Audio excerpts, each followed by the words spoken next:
여러분 반갑습니다. 온라인 국어과외 독보적 국어 TV입니다. 자, 오늘은 현대시 3강 그 중에서 박영래의 월훈에 대해서 배워보겠습니다. 자, 문제 3번의 보기 먼저 보겠습니다. 외로움은 고립된 인간이 지닌 본원적 감정으로 시에서 형상화되는 주된 정서 중 하나이다. 박영래의 월훈에서는 외부와 단절된 채 살아가는 노인의 모습을 관찰하여 알게 된 노인의 외로움과 누군가에 대한 노인의 애절한 그리움을 감각적으로 표현하고 있다. 자, 해제 볼게요. 이 작품은 적막한 산골 외딴 집에 사는 노인의 고독을 노래하고 있다. 화자는 주관적 감정을 배제하고 관찰자의 시선으로 바라본 노인의 모습을 묘사하고 있다.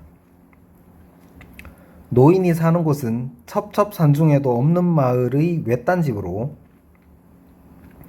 노인이 외부와 단절된 채 살고 있음을 알려준다. 노인은 한밤에 잠에서 깨어 무나 고구마를 깎아 먹기도 하고 귀를 모으고 외부에서 들려오는 소리에 집중하는데 이는 모두 외로운 처지의 그가 느끼는 무료함, 누군가에 대한 그리움을 표현한 것이다. 이 작품에서 지푸라기, 이름 모를 새, 귀뚜라미는 노인의 외로움을 부각하기 위해 활용한 소재이다. 또 달무리라는 뜻의 월훈으로 시상을 종결한 것도 노인이 느끼는 외로움과 그리움의 깊이를 강조하기 위한 표현이라고 할 수 있다. 전체적으로 이 월훈이라는 시에서는 이 시에 등장하는 노인의 외로움을 잘 표현하고 있다는 걸 알 수 있습니다. 그러면 본문 한번 들어가 보겠습니다. 이 시는 아주 외딴 곳에 위치한 마을 속의 후미진 외딴 집에서 살아가는 노인의 고독한 삶을 형상화한 작품이라고 했는데요. 화자는 감정 표출을 비교적 좀 자제하면서 외로운 노인의 모습을 표현하고 있지만 읽어보면 좀 노인의 모습을 좀 연민의 시선으로 좀 따뜻하게 바라보고 있다는 걸 알 수 있습니다. 외딴 집의 풍경과 노인의 모습을 통해서 인간의 고독함 이런 걸 감각적으로 잘 그려내고 있는 시입니다. 한번 보겠습니다. 첩첩산중에도 없는 마을이 여긴 있습니다. 입진 사이길 저 모래뚝 그 너머 강기슭에서도 보이진 않습니다. 허방다리 드러내면 보이는 마을.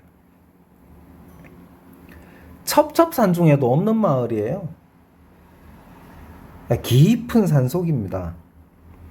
아주 깊은 산속인데 그 잎이 닿아진 사이길 모래뚝 그 너머 강기슭에서 바라봐도 그 마을이 보이지 않을 정도로 아주 깊은 산속에 있는 마을인데 허방다리를 드러내면 마을이 보인답니다. 허방다리는 길 같은 데를 함정을 파가지고 사람들이 지나가는 사람들이 빠지게 만드는 그런 건데 허방다리 속에 마을이 있다라는 표현은 좀 많은 상상력이 필요한 것 같은데 마을이 너무 깊은 산 속에 있어서 마치 함정 속에 감춰진 것 같다, 뭐 그런 정도 의미로 생각을 하면 될 것 같아요.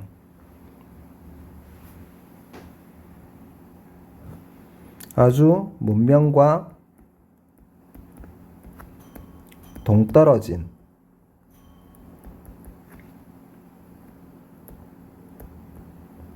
외딴 마을을 소개하고 있습니다.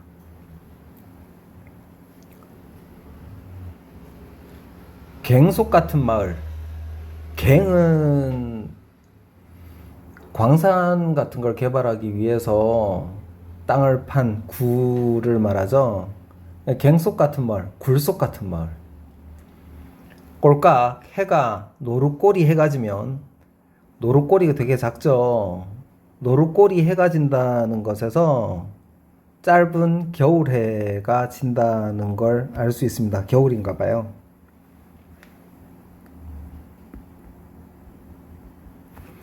집집마다 봉당에 불을 켜지요. 봉당은 옛날에 집을 지으면서 방과 방 사이에 대청을 놔야 될 자리에 대청을 놓지 않고 그냥 흙바닥으로 놔둔 공간을 봉당이라 그래요. 봉당에 불을 켜지요. 콩깍지처럼 후미진 외딴집. 외딴집에도 불빛은 앉아 이슥토록 밤늦도록 창문은 모갓빛입니다. 마을 이야기를 했었어요. 문명과 동떨어진 아주 외딴 마을 이야기를 했었는데 그런 마을에서도 후미진 외딴집이 있어요.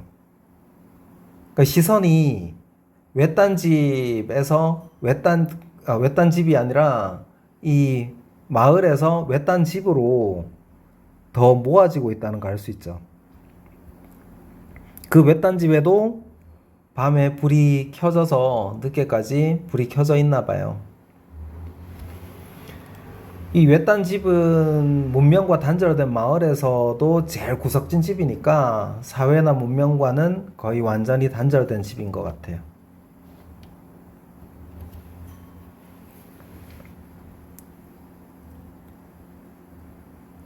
긴 밤입니다. 겨울이죠. 겨울이니까 밤이 깁니다. 외딴집 노인은 홀로 잠이 깨어 출출한 나머지 무를 깎기도 하고 고구마를 깎다. 문득 바람도 없는데 시나브로 풀려 내리는 집단. 지포라기의 설레임을 듣습니다. 귀를 모으고 듣지요. 후루룩 처마기새 날에 묻는 이름 모를 새들의 온기를 생각합니다. 숨을 죽이고 생각하죠.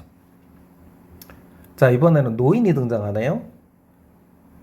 마을에서 외딴집으로, 외딴집에서 노인으로 점점점 범위가 좁혀지고 있습니다.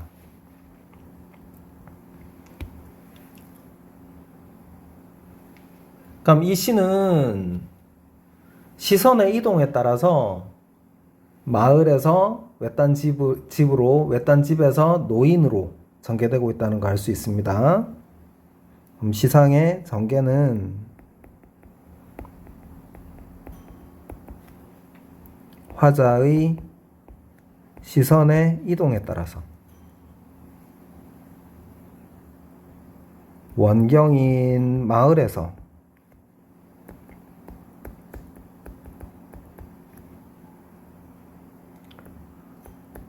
근경인 외딴집으로 그리고 더 좁혀져서 노인으로 이렇게 시선이 이동하면서 원경에서 근경으로 그리고 넓은 범위에서 좁은 범위로 전개되고 있다는 걸 알 수 있습니다. 겨울밤이 긴데 노인은 무나 고구마를 깎으면서 출출함을 달래네요. 근데 이 노인이 엄청나게 외로운 상태인가 봐요.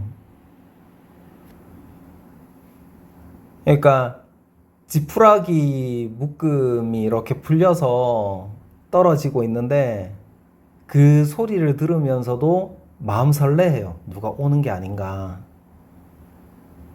누가 찾아오는 소리가 들리는 거 아닌가. 발자국 소리 아닌가. 그리고 이름 모를 새들이 있는 그 모습을 생각을 하면서 저 새들은 서로 온기를 느끼겠구나. 새들의 온기를 생각한다고 하는 건 노인이 지금 온기가 없다는 뜻이니까 그 외로움을 잘 드러내는 거라고 볼 수 있어요.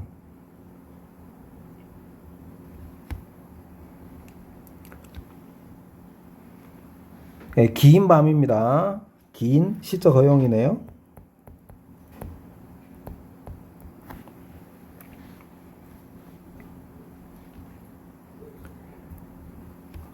자, 여기서 지푸라기,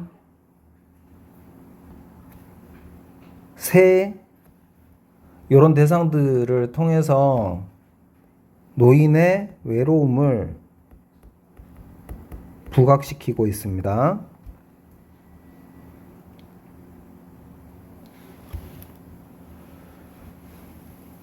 참 오래오래 노인의 머리맡에 밭은 기침 소리도 없을 양이면 벽 속에서 겨울 귀뚜라미는 울지요. 때를 지어 옵니다. 벽이 무너지라고 옵니다. 자, 노인의 기침 소리가 멈춘 사이에 겨울 귀뚜라미가 옵니다. 귀뚜라미가 정말 울까요? 귀뚜라미는 울지 않죠. 귀뚜라미는 소리를 낼 뿐이죠. 귀뚜라미 소리를 들으면서 아, 귀뚜라미가 우는구나 이렇게 생각하는 사람도 있을 수 있고, 기분이 좋은 상태에서는 귀뚜라미가 노래하네 이렇게 이야기할 수도 있죠. 한마디로 이야기해서 귀뚜라미는 그냥 소리를 내는 건데, 그걸 운다고 느끼고 노래한다고 느끼는 건 화자의 감정이에요. 그 화자의 감정을 귀뚜라미에 전달을 시킨 거죠. 이런 걸 감정이입이라 그러죠. 그래서 귀뚜라미는 감정이입의 대상이고요.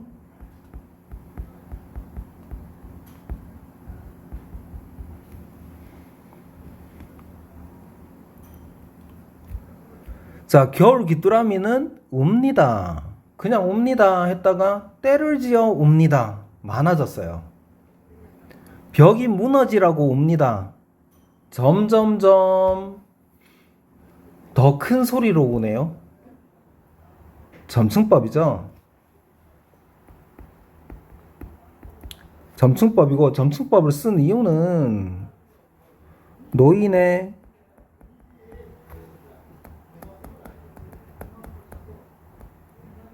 고독감을 강조하기 위해서 점층법을 썼다고 볼 수 있습니다.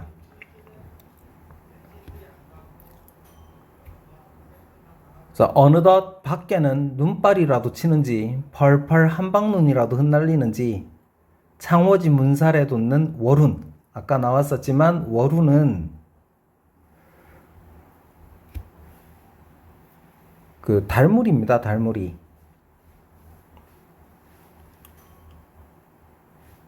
자, 한방눈이 내리는지 창호지 문살에 달무리가 비쳐요. 월운이라고 하는 명사형으로 딱 마무리하고 있는데,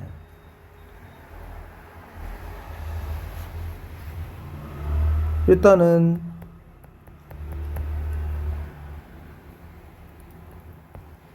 쓸쓸한 분위기를 좀 고조시킨다고 볼 수 있고요.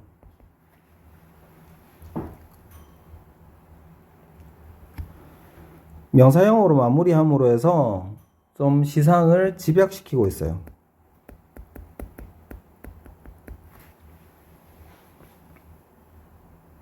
그리고 시적인 여운을 준다고 볼 수 있습니다.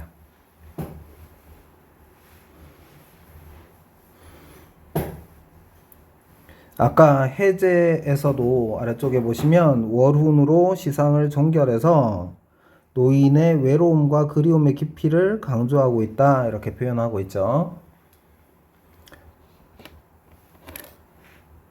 자, 이 시는 전체적으로 시상의 전개가 시선의 이동에 따라서 원경에서 근경으로 점점점 집약되고 있다는 거. 시의 흐름도 마찬가지로 쭉 전개가 돼 가다가 맨 마지막에 월운이라는 단어에 다 집약이 되고 있다는 거. 그런 거 좀 정리하시고 노인의 외로움을 잘 느껴보시면 좋을 것 같아요. 이 시는 좀 제법 자주 출제가 되기는 했는데, 크게 내용상으로 어려움이 있는 시는 아니에요. 그러니까 그런 부분 좀 정리해 주시고, 그리고 좀 특징적으로 한 가지 더 이야기를 해 본다면, 이 시는 행이 없는 대신에 쉼표가 많습니다. 문장이 길게 전개되면서 쉼표를 중간중간 끊어서 운율을 형성하고 있다는 게 좀 특징이라면 특징입니다. 자, 오늘 박용래의 월운 수업해 봤는데요. 자, 어렵지 않았죠? 끝까지 들어주셔서 감사합니다. 다음 시간에 또 다시 만나겠습니다.